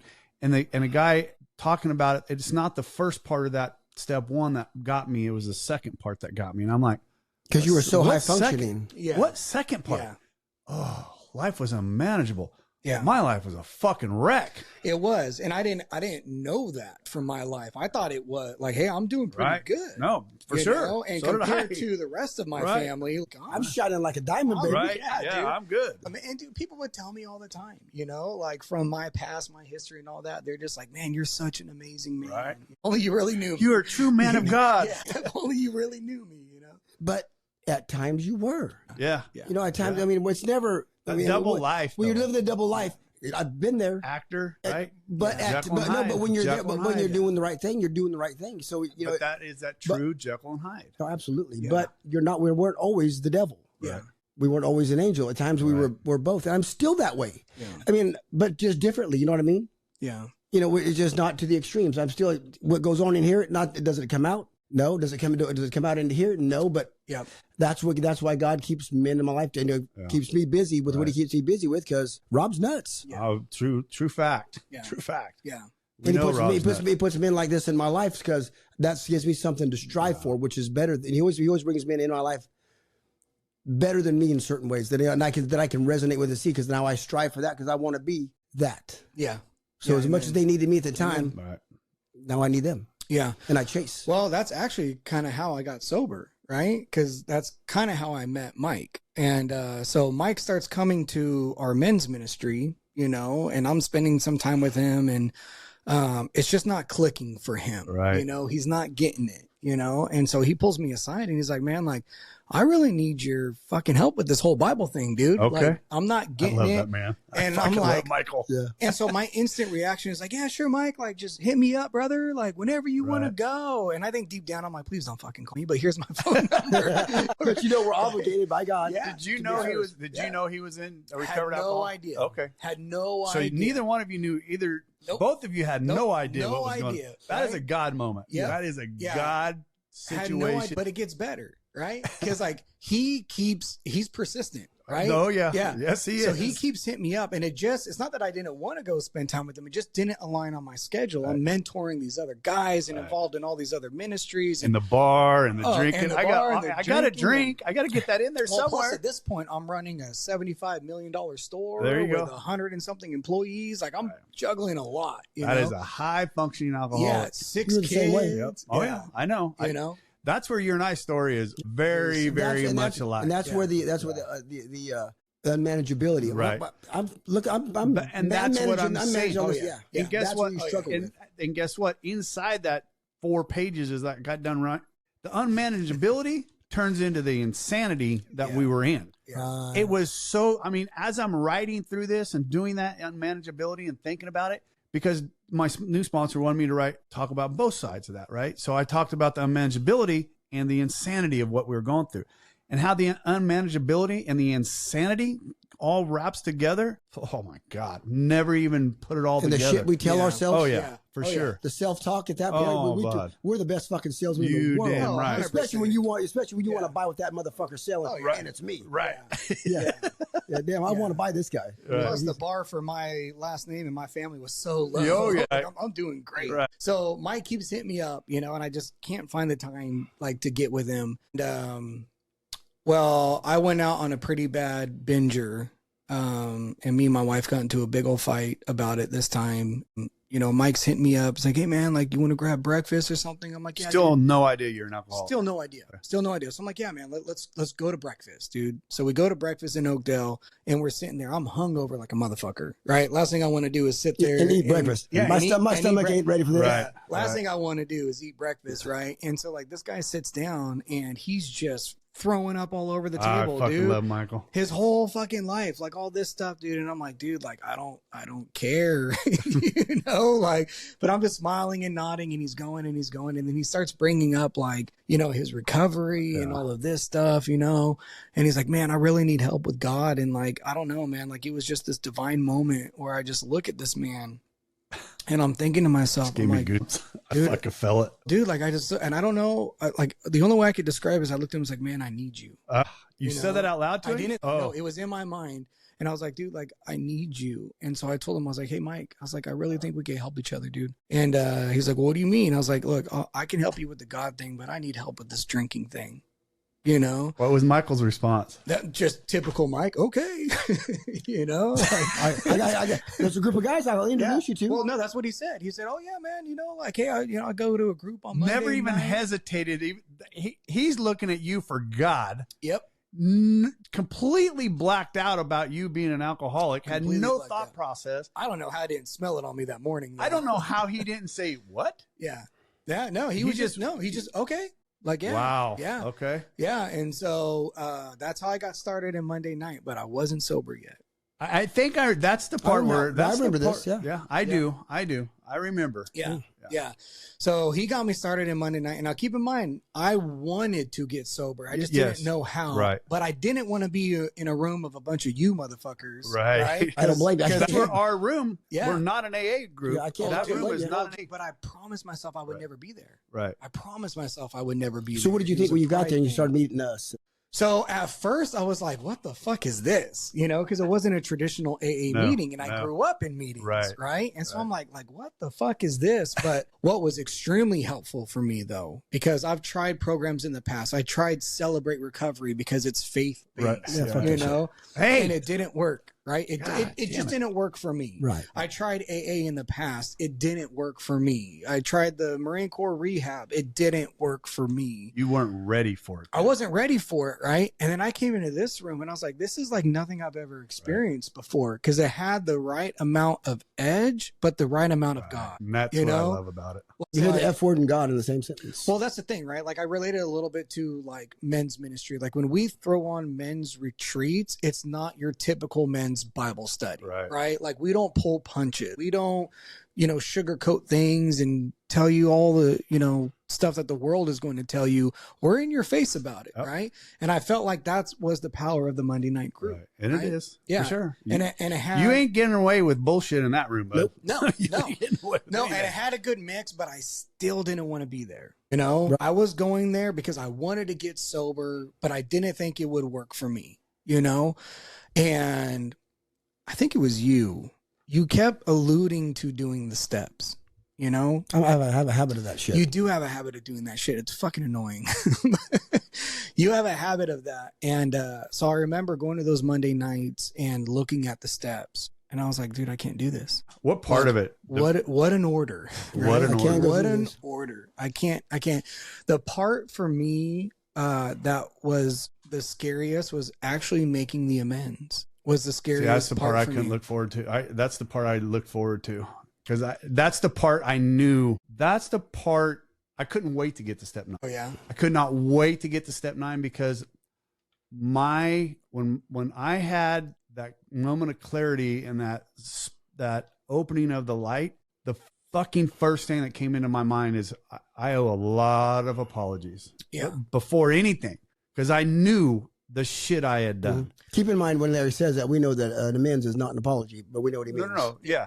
Well, no, for sure. I had a lot of amends because that was the first thing. Because then as I started thinking about those amends, I felt lighter and lighter. And then I got to get there. Well, I got to get to that point because I know That's what's going to help. Yeah, see, now I completely agree with that because when I got to step 9, I couldn't wait to do that part. But when I was on step 1, looking at step 9, I was like, holy shit. There's a long ways. Hopefully you had a decent sponsor that's kept you on step 1 until we got there. But here's the thing. The reason why I was so deathly afraid of step 9 is because I spent the majority of my life pretending to be something I wasn't. You know, I spent the majority of my life putting on this facade. I didn't know which mask to wear for certain people. I mean, I got to take them all off. Yeah, exactly. One by one, individually. What are they going to think of me? But at that point, it doesn't matter. Right. How free do you want to be? Get rid of the mask. Now, that fear kept me from getting sober. Because I was going to those meetings and I would have stints of sobriety, you know, maybe a week at a time, max 2 weeks at a time, you know, but then I would always end up going back out, you know, and getting drunk or whatever. And I remember the guys would ask me, they'd be like, hey man, like you got to be coming up on some days I asked you that and you said, no, man, I drank last week. I was like, I thought you were sober the whole fucking time. Yeah, dude. Or I would say like, oh, I got like, I think like 30-ish days. I'd be on like day 4, 30-ish days, you know, and they kept asking me, how long do you got? And I would always give them an ish. Right. Ish, you know. Oh, I remember you saying it. That's funny. That's what it was. But the last time I went out drinking, me and my wife, I mean, we were just, you know, button heads, not seeing eye to eye for a good part of a year. And my son had joined the Marine Corps and he got sent off to Camp Pendleton. Bradley. Yep. And so Bradley's at his MOS school at the time and he's just having a rough time, dude. He's having a rough time just not being at home and just the demands of the Marine Corps and all that. And so I'm like, hey, dude, like I'm going to come down there. I'm going to spend a weekend with you, you know? And so I planned this long weekend and I'm driving down there. And as I'm driving down there, I get a phone call from him. He's like, hey, Dad, like somebody in our unit fucked up again and they locked us down to base. Son of a bitch. Yeah. And I'm like, well, I already booked the hotel. Right. I'm already on my way down there, like, and nobody to watch me. Yeah, nobody to watch me. But I also had a military ID that got me on base, so I could at least see him now and again, right? And so I go down there that last weekend, and it is just a binger for me, you know, a binger for me. I would see him periodically, and we had our first father-son beer that trip because I never drank with him. You know, he knew I drank, but never knew the extent of it, you know. But I was like, hey, you're a Marine now. You're a man. We could drink together, you know. Was he 21? No. Okay. He was not 21. So we were sitting on the beach on the base because he wasn't allowed to leave the base, you know. And I'd been drinking all fucking day, you know. I don't know how I got on that base. But here's what did it for me, man, because I'm in the hotel by myself this weekend and I'm drinking hard. I mean, I'm drinking hard. And I wake up the next morning and I'm like, dude, I'm not fucking drinking today. And 30 minutes in, I have to drink. Right. You know, I'm fucking shaking. Right. You know, I'm all over the place. Body's dependent on it. Man, but here's the thing. Like, I would start. I'm like, oh, I just need just 2 to get the edge off. Just get the edge. Just get the edge off. And those 2. Speaking my language. Will turn to an all-day. Well, and then the doctor's opinion hits you, right? That the phenomenon of craving hits once you take the first drink. Because when you get hit by a train, it's not the caboose that kills you. Yeah. You know, that first drink. Yeah. But for you and me, our body became dependent on it. Right? Yeah. Because if I didn't, I'm not going to be able to function. I don't want. There was no way I was functioning. You know, I got to be able to. Yep. Yeah. Then go. Yeah. And so, I mean, that weekend was just miserable for me. You know, I got to. And you'd been spending some time with us. Yeah. So you had some belly. You had some AA stuff in your brain. And so I'm driving home and I'm fighting with myself because one side of my head is like, I'm driving home and I'm like, hey, I can stop here and get a beer, you know? And I'm like, hey, just pass that spot and you'll be okay. And so I'd pass it and then I'd be like, oh, well, I could just get a beer at this next stop. And I'm like, no, dude, just get past it, right? So I'm doing that the whole drive home from San Diego, right? Trying not to drink and then arguing with myself how I could drink. Dude, aren't you guys so grateful to God? I mean, just thinking that. I remember those fucking battles. Yes. I mean, but I didn't win many of them. None. And now I don't have any battles today because of God. Once I hit sobriety, I was fucking done. Yeah. When I hear Rob say that kind of stuff right there, you know, I think I am extremely fortunate. Oh, God, we're blessed, buddy. Extremely blessed. Sorry. That when God took it, he took it. Period. There was never a second thought process. But he hasn't taken it so far for me that when Derek tells that story, dude, I'm starting to get clammy. I remember that fight, like, fuck. And then there's just the gratitude. I'm just so thankful. Yeah. Right. Amen. Thank you. Just thank you. God bless. Thank you. When I got to the edge of that sidewalk, right, where that sidewalk ended, Yeah. and I looked back to that or that down there, it was gone. Yeah. Well, the obsession's freaking gone, Right. but I don't ever want that far to be that far. Why can't take my back to that last drink, that last day on my ass? Oh, no. I'm like, I have to find a way to start. And I'm in the group, so I see what to do it, And so I'm praying about a sponsor at this time. Oh, God. I'm praying about, and I'll be honest with you. Hold on, it wasn't me. Well, no. It was? I wasn't the first one. Well, hold on, it was. So you were put on my heart first, and I was praying about it, and I'm watching you work with all these other guys, right? And I'm like, dude, he's too busy for me. He's too busy. Like, I'm gonna ask Pat, because Pat wasn't sponsoring anybody. Right. He had a lot of wisdom, and so it's like, I'm going to go to Pat. And dude, it actually kind of pissed me off a little bit because I go to Pat and I go to Pat. I'm like, hey man, like, would you like to be my sponsor? And he kind of thought about it for a little bit, but he nicely told me no. Really? Yeah, he nicely told me no, and I don't remember exactly what he said, but it was something along the lines. Him and his wife, because he was going to take off for like 4 Oh, to yeah. 6 weeks. Yeah, They're going to travel. He goes, so I won't be able to get you, until I get back. So, yeah, it was something along those lines, right? And I'm like, what the fuck you mean? You know what I mean? Right. Like, in my heart, Surprised you didn't get a resentment out of that. Yeah, no, I didn't, because I went back surprised. and I prayed about it, Right. And what he told me to? He's like, hey, like, what about Rob? And so I went back and I prayed about it, and I was like, that's the guy that was on my heart at first, because I think I relate to you the most. Right. I think I connect with you the most. You guys in that 5 foot row. Yeah. We're the only ones in the group not tall enough to ride It's a Small World, so it's okay. It's overrated. It's on a loop. Yeah. So I prayed about it, and I was like, okay, like, he's just pushing me back in the direction that I should have went the first time, And I knew I had to go through the steps, even though I was definitely afraid of it. I just got to a point where I was like, I'm willing to give it a try. And so I asked Rob to be my sponsor. And then what he told me, and I don't know if you remember this, but he mentioned to me that he'd been praying for me too, and that he knew he was the one that was supposed to sponsor me, and I was like, okay, God, I see you. You don't want to work. You don't work the way I want you to work, but you work the way I need you to work, It's so hard for us to say that again. It's so hard for us to recognize that, right? Yeah. It's so extremely hard, especially for somebody like me that wants to do nothing but my way. Yeah. There is nothing right but my way. Yeah. That's been one of the hardest things for me. And even recently, I've been able to give it up more and more and more, because I see just how fluid he is when we do it the easier. And it's not the easier way, right? It's not always the easier way. It's rarely the easier way. But when we do it his way, it's the better way. It's the better way, and the outcome makes it easier, right? And we get the growth that he wants us to have, so that we can serve another human being down the road with what we just learned from him. Pat may not have been able to handle what you needed to do, right? And God was like, no, you need this, right? Yeah, I know for sure, man. And so I partner up with Rob, and we go through the steps, and that's funny. The most fucking thorough 4-step. I mean, his personality 1, Marines 2, the most thorough. I mean, every column was, the most thorough 4-step I've ever seen in my fucking life. Impressed. I was impressive.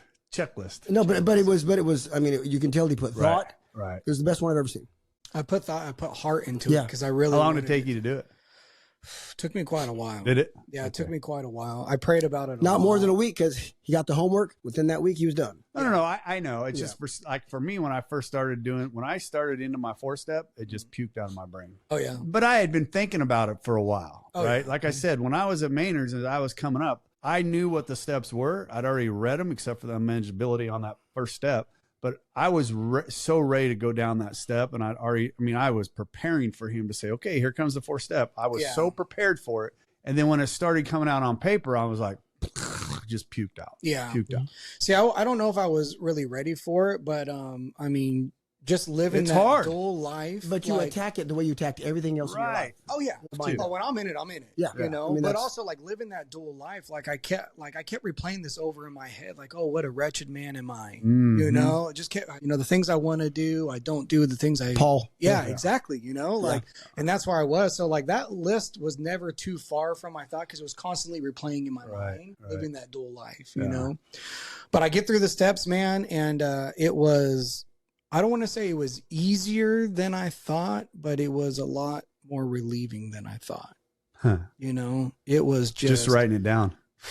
and I've done stuff similar to that in men's retreats and stuff like that, like, oh, you forgive your mother, light it on fire. Right. That kind of stuff. But there's a place for some of that. But, Right. but if you want real relief, you've got to get down. Yeah. You got to get down. Yeah. But go back to this though. What you just said, Derek, is your men's retreats. When you do that, you're not a broken human being. Yeah. You're not.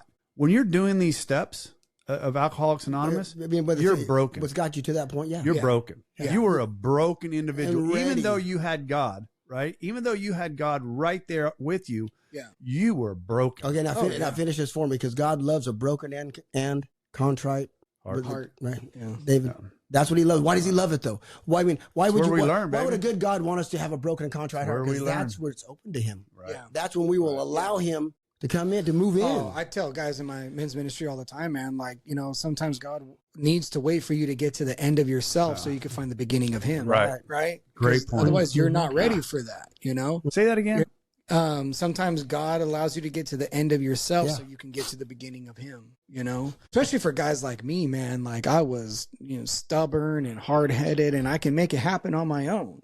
Yeah. Or A lot at of least I times thought. we were good. Yeah. Yeah. Yeah. We were good, Just good enough. That, you know what? And that's the same. It's the same for me. That so long I didn't want to go into rehab. I knew I had to go. Right. But there was so long that I didn't want to go because I was too worried about everything. I knew that everything was going to fall apart behind me. Yeah. In my mind. Yeah. Right. Everything was going to fall apart behind me. I can't get there.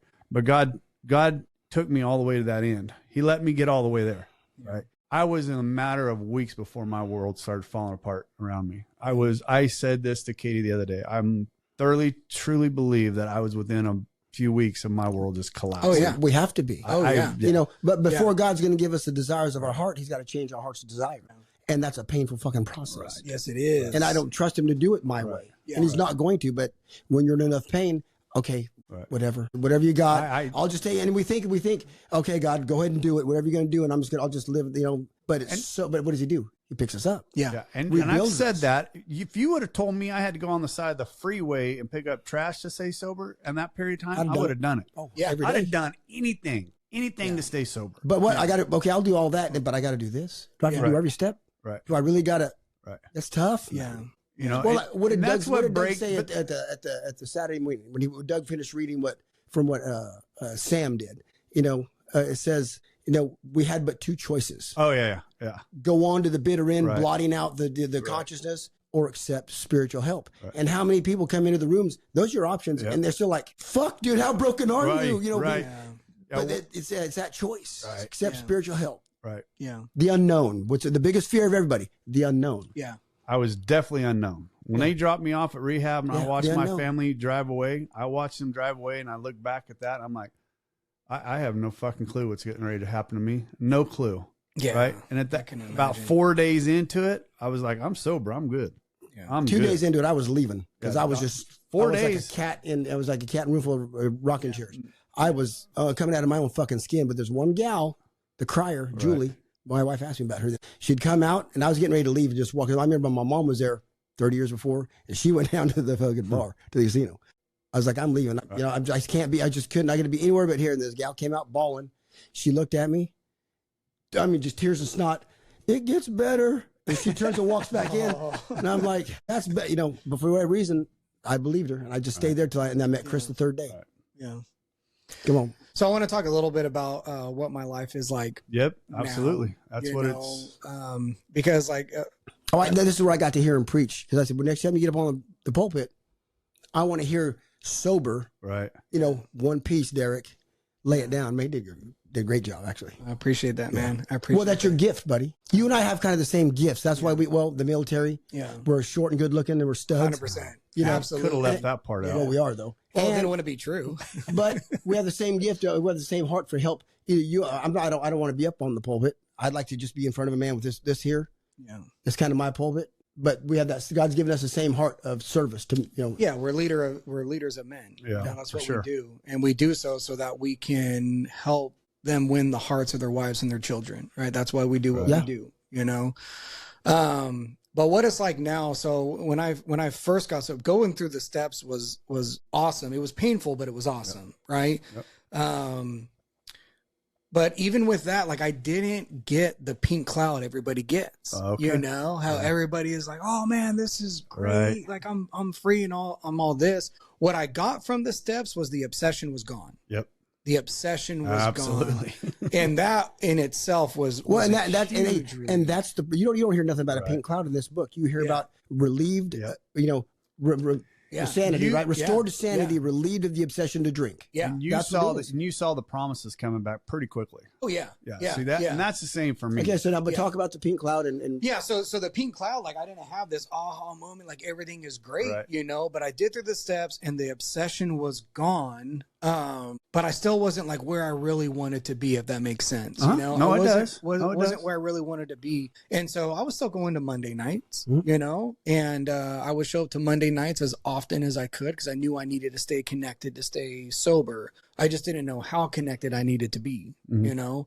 And then Brandon kicked off Saturday, and so I start going to Saturday, you know. Fucking and then, Brandon, I know, love it. I love that. And then I get asked here and there, like, "Hey, come share your story. Hey, come help out with this." That's how God works. Did say name to Nathan. Yeah, that's how God works. But I will say, like, over the last 3 months, especially the last 3 weeks, I've felt that pink cloud.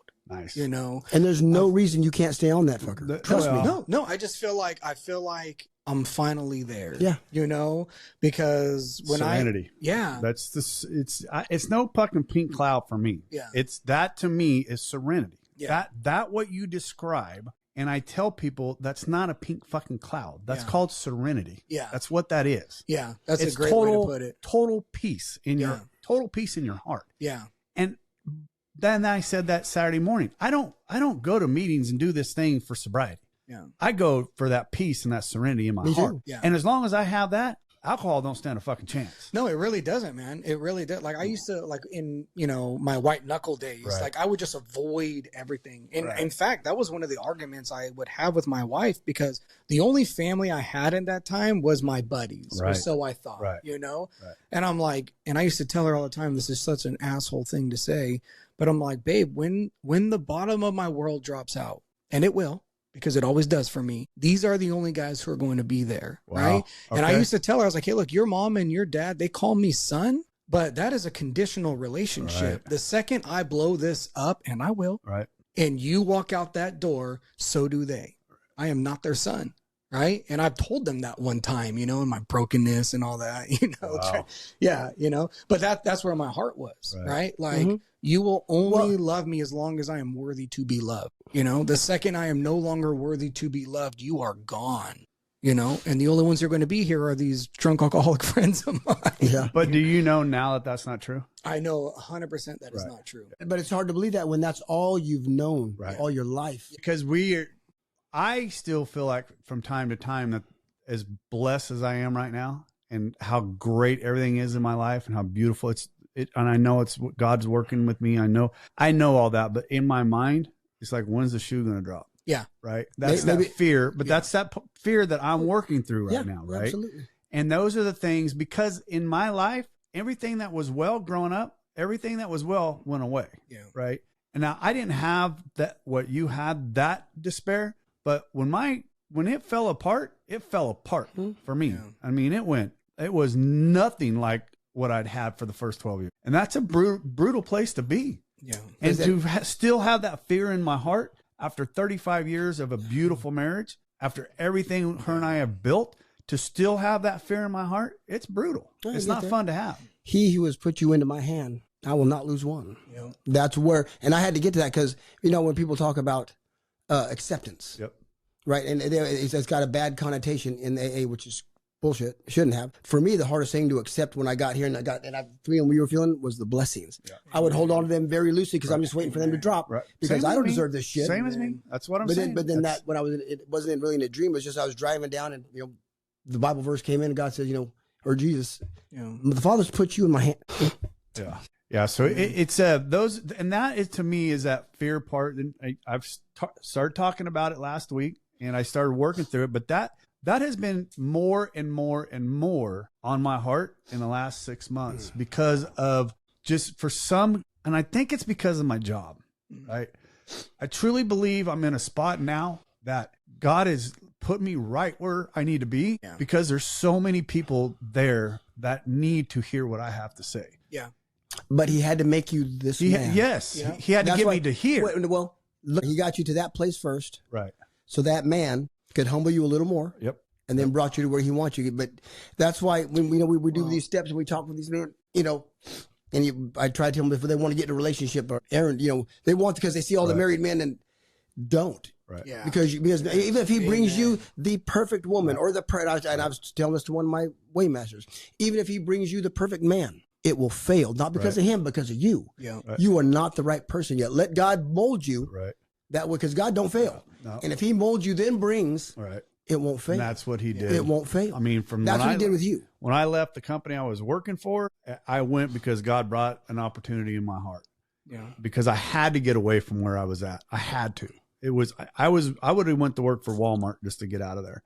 But God came in and gave me a job that was a blessing. He put me in a great spot to be with a man who completely, totally destroyed what little bit of ego I had left in me, to bring in another man for me to go to work for his company, right back to where I started. Right. Yeah. And that's where I got back to, and I've said this a few times, that I am a leader, right? I know God put me on this earth to lead men. I just know it in my heart.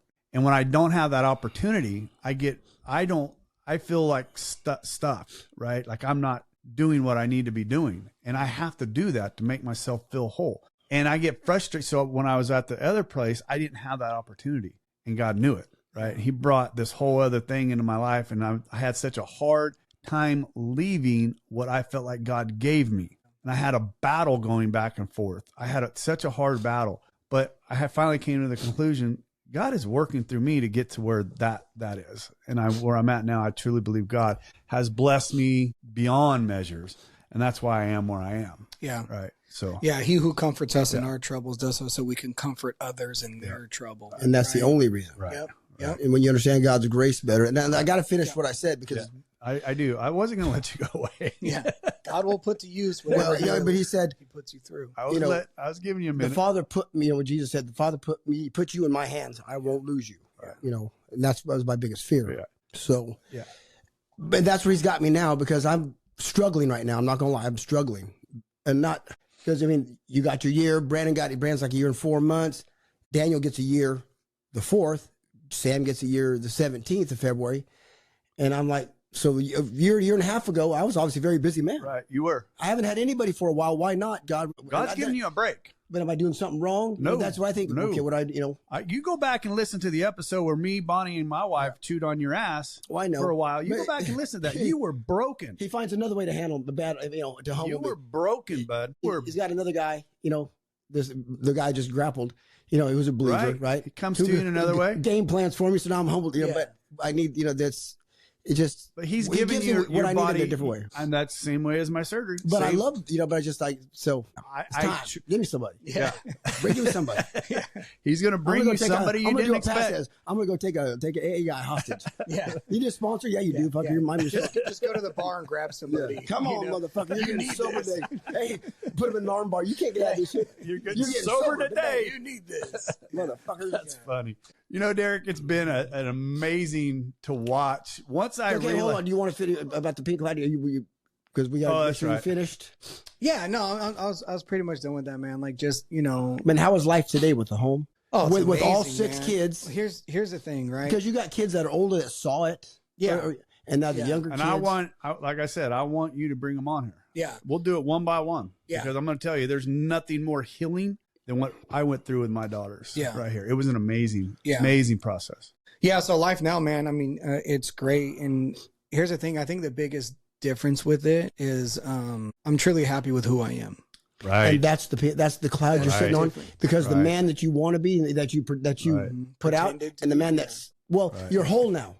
That side's gone, and now it's real. I just thought of something. This is when me and my wife were first dating. And I told you she's a very wise woman, Right. you know, but she doesn't pull punches either. Right. Good for her. And I remember when we first started dating and the cracks in my armor started to show a little bit, you know, we were butting heads on something and she said something to me that I'll never forget. She's like, I just wish you were the man that you talk about being. Wow.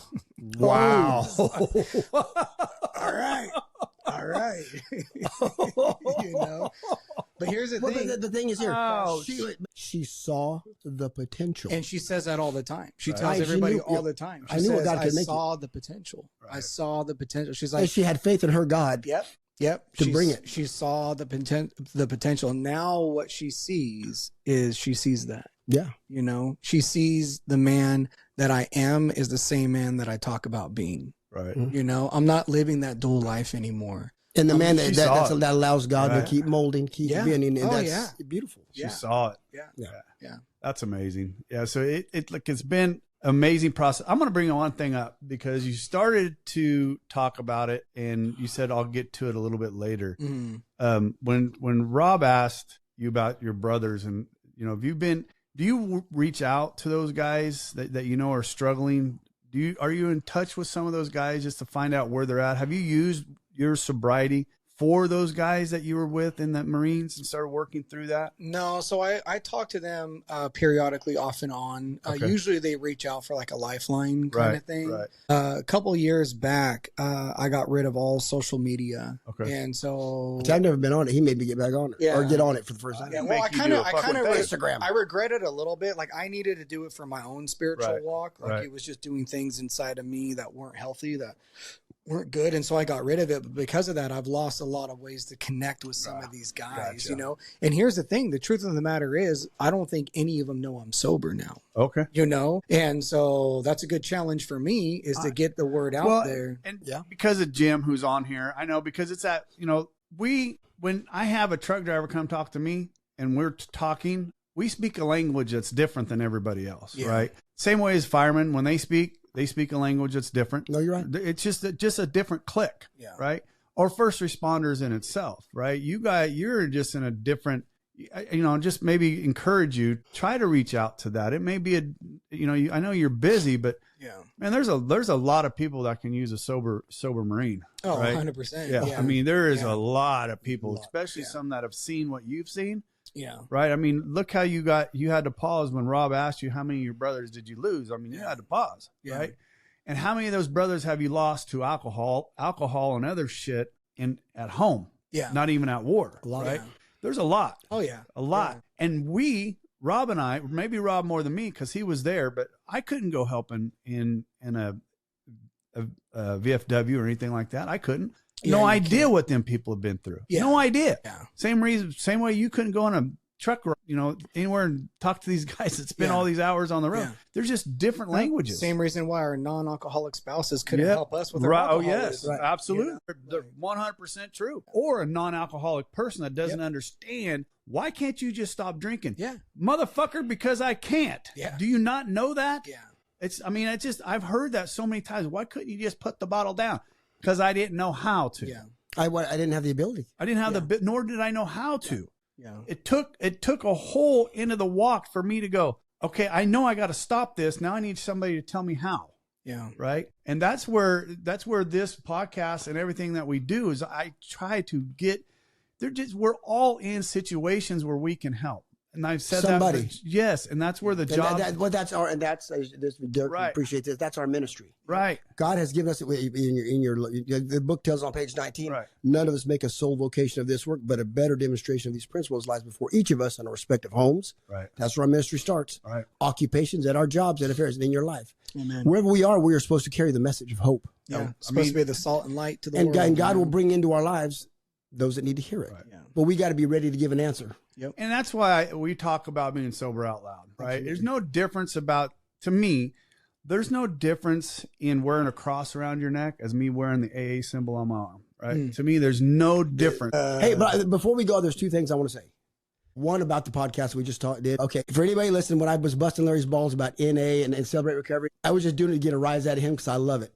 Because he said the big book says we have no monopoly on God. Right. So wherever you can find it, if that's where you feel comfortable, by God, go get it. I was just busting his balls. Go get it. How that being fucking said, we have yet to have one person from NA come sit with us. Right. Just come sit with us. Let's talk about this. I would love. Yeah, hit it. 2, for those of you, if anybody out here, Recovery Unfiltered Podcast at gmail.com, those listening, whether you're drunk or not, or whether you're a spouse or not, if you have kids, the sooner you get sober. Yeah, I got sober when my kids were young. They don't remember. All my daughter remembers is me when I went away to Maynard's. Yeah. She just remembers me going away. She was pissed off at her mom. She don't remember anything. My son remembers nothing. All he knows is good, or this dad, not, So, but you have children, previous marriage, that are older, and then the younger ones that'll never know. Yeah, they have no idea what it gets. So if you're thinking about it, I mean, whatever gets you to the room, it's got to become your idea eventually, get sober for you. But sometimes people come into the rooms, man, I got to do something to get my family back. Whatever gets you there, what's going to keep you there is God and yourself. That's true. Fucking get there, and whatever it takes, whatever motivates you. Right. Because if not, they will be scarred to the point where I'll be sponsoring them because of your fucking poor parenting. Amen. Preach it, brother. Yeah. Preach Sorry. it. Yeah. Sorry. Well, talk. Hey, you started to bring it up. How often do you get on the pulpit? I'd say probably once every 2 months or so, Really? but it just depends, like what's going on with the ministry. Like I'm kicking off this new men's ministry where I'll be basically preaching every Tuesday night at our church, so and then I'm also involved with this other men's ministry where we do men's retreats, and so I preach during those. So. So we don't get invited to those motherfuckers, do we? No, hell no. He don't want his alcoholic friends in there. You guys are a little too edgy. Hey, let me ask a question. Have you come, so when you were preaching, how about the deacons or anything like that? Did you really have to come? How open did you have to be when you walked through your steps and when you did the things you did? How open did you have to be with your pastor, with the deacons and that other stuff? So fairly open and honest with them. Right. They are when I say church family, they're my church family. When I spoke earlier about God putting men in my life that were father figures to me, that's these men, right? And so they've been a part of my struggle. You said I fall into that category too? Yes. That's fucking awesome. Yeah. Yeah. Did you stop blowing his ego up? No, that's not.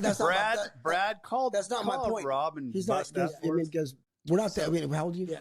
I'm 41. Yeah. Yeah. But that makes me feel good. It does. But these makes me feel better than anything. Right. These men have been very close to the epicenter of my destruction, right? Because they're involved with my family. Right. They're involved with my kids. Right. They're involved with me in the ministry. And so they've been front row seat to a lot of this. Now they don't get privy to everything. Right. That's just me. Right. That's just him. Yeah, that's true. Actually, that's just me. You're the only one who knows. Sorry about that, Lord. No GDs. But the truth is that because they were so close, and I'm an open book kind of guy, like you ask me, I'm gonna tell you, Yeah. And so I've had to be very open and honest with them. Like, in fact, I stepped out of the leadership team at my church on my own accord. Okay. And just told them the reasoning was like, hey man, I'm not well enough to be here right now. Okay. And I need to deal with that. Right. And so I recently came back to the leadership team. Okay. And I was super fucking ecstatic that I got to tell them, hey guys, look at this 1 year chip I got. Right. That's cool. I went out and got work done. How many of those people were shocked when you came in and told them why you had to step back? You know what? I don't think they were shocked. Okay. Because again, so my church family is very close, right? And they've all been together for 30 plus years. Gotcha. Okay. And they've all been a part of my wife's life since she was born. Okay. And so they're really family. Okay. And so they've been aware of a lot of it. Okay. Yeah. Well, Derek, I'm going to tell you right now, brother, you've created a fan in me. I like I said, I would love to come listen to you speak. I would love to do it. My wife and I, we sit and we watch a church out of. I've had a hard time finding another place to fit in. I put a pastor on a pedestal. Dangerous. Oh, buddy, I still have a hard time with it. He let me down, and I was still. He showed you his humanity, right. And I mean, yes, true fact. Yeah.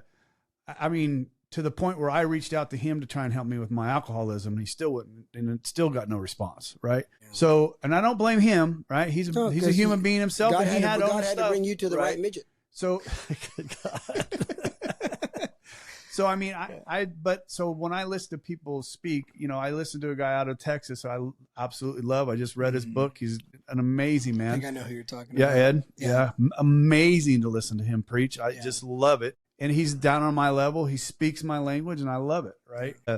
So I've had a hard time. I've been to 2 or 3 churches trying to find that, but that's me looking for God in somebody that, God's there. Right. I just got to shut up and listen, but I still have that. I still put that parameter on. Newbaum would love to see you there. I know. I know. Newbaum's a great man. Dude. I got stories about. I always tell him, I go, hey, because I don't believe in the rapture. It depends on what day of the week it is. I'm not big on rapture theology because I just don't believe in Jesus. Anyway, I go, but if it does happen, Steve, I'm gonna be by you and I'm grabbing your fucking ankle. You're going. That's how I'm gonna get there. Steve, you got to remember, I ran around with Steve in high school, so I know a lot of his. I know a lot of his fifth step personally. But that's what makes it so good because I'm not gonna listen to somebody who hasn't. They haven't lived life, but. Right. You've had to go through something, right? And have not overcome, have God, overcome it through the Lord. I agree with that, man. You kind of want. I personally want a pastor with a testimony. Yeah, right. That's why I love when we go to that Trinity where Brandon goes. Pastor Arnie, dude, I love that guy. Yeah. He's got a story like us, but just I love Steve, and I love. There's another guy at your church, Pastor Barry. Yeah, he's one of us. Yeah, he just. Yep. Right. Yeah. I just gravitate because I swear you hear Steve preach. Right. And he's got. Did you read this book? Did you read this book, Steve? Because he'll talk about stuff like that, which is awesome, funny. And I need to hear that. All right, guys. Derek, man, I appreciate you, and I'm going to have you back. Rob and I are going to have you back with kids, or yes, with your kids, or even wife. Yeah. Wife, yeah, I'd love to have your wife in here. Yeah. I mean, the whole reason for me starting. Sorry. The whole reason. You hear that shit? No, let me go back. I will go back. The reason for me getting the vision that I got from God was for the family, right? That was the. You did put this together. I just give you the purpose. God brought it to me. That's right. And the purpose was I was in a studio speaking to parents, to kids, it was a round table just like this. Not as heavy. It took me a while to get to this point. But it was just like this, and we were speaking to parents, to wives. We were speaking to family. I wasn't speaking to other alcoholics, right? Teaching them about. I was telling them and trying to educate them on what we were going through. Yeah. And that's why to bring in the families and to bring in the wives and to bring it to here. I mean, my 2 daughters and our wives episode, our podcast went crazy because they got to hear the true unfiltered version of what it was like.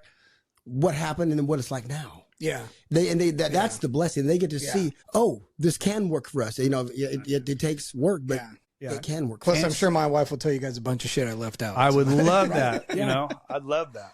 So anyways, Derek, awesome, brother. Thank you guys. We'll have you back. Love you guys. Rob. Fuck off. Attaboy. Thank you for listening to the Recovery Unfiltered Podcast. We appreciate you being here today. If you'd like to reach out to us, please email us at recoveryunfilteredpodcast.com. We will do our best to answer all of your emails.